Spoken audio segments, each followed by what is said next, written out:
Good morning, everyone. Hello and welcome to day 9 of 31 days of Dunktober. As you can see, I am in my garden, hanging out some wet washing. Hopefully it will dry today because it's very windy. The wind is very strong. It's great weather for drying clothes. I have been asked a few times to explain why I am making these special lessons during October. Well, the reason is that on October the 31st, I will be celebrating my 7th year of making video lessons here on YouTube. On October the 31st, 2006, I formed my YouTube channel. This occurred while I was still living in China. So, the 31 days refers to the date my channel was created. And Dunktober? Well, that is just a fun play on words. October becomes Dunktober.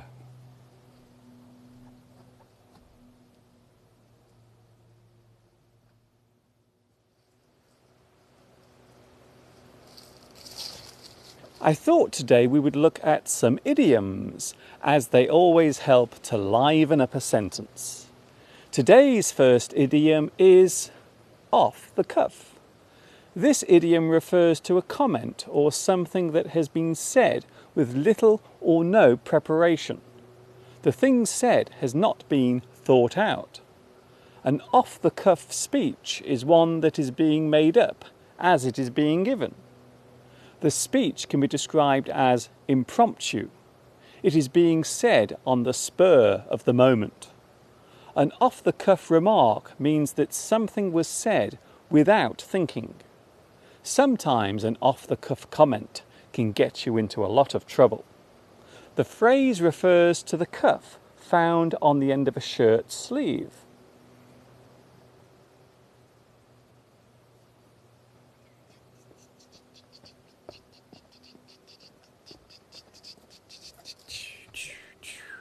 Our next idiom is splitting hairs, or to split hairs.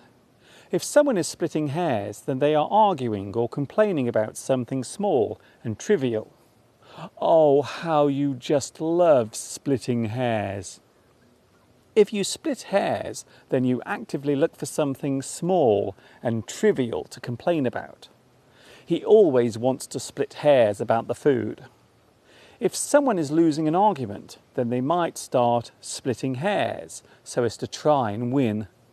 Another great phrase is nitpicking. This means that you are focusing on the small faults of something and being overcritical. A fussy person will always find fault, even if there appear to be none. Oh, what a nitpicker!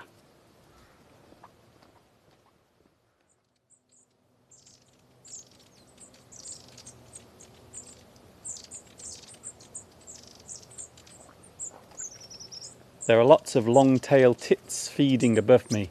Can you hear them?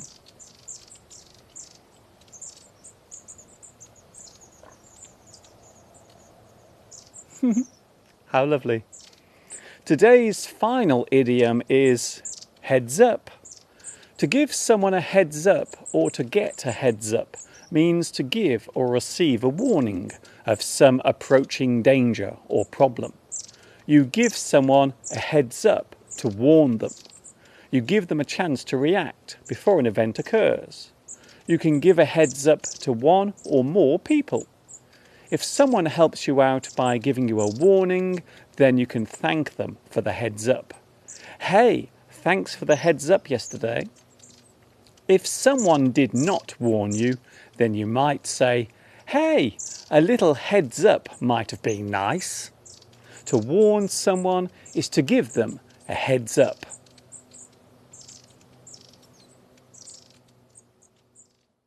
Wee, wee, wee.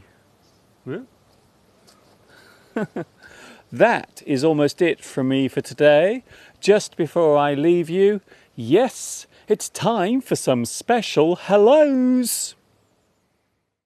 A big hello to Joanna, Lucas, Albina, Ranjith, Bostani, Fadli, Agnes, Nano, Nail, Thinzar, Hanain, Ashwini, Rauni, Nada, Slawek, Christos, Alexandra, Enrica, George, Patrick, Giuliano, and a big happy birthday to Wedgedan and Howder.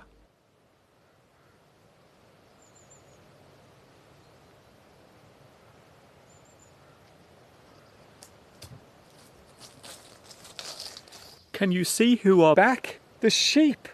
They're back in the field. Well, I don't think they're the same sheep as last week, but it's still nice to see them back. Anyway, I will be back tomorrow morning, bright and early, for day 10. That's incredible. Day 10 of 31 days of Dunktober. Oh, these days are going by so fast. They say that time flies when you're having fun. I hope.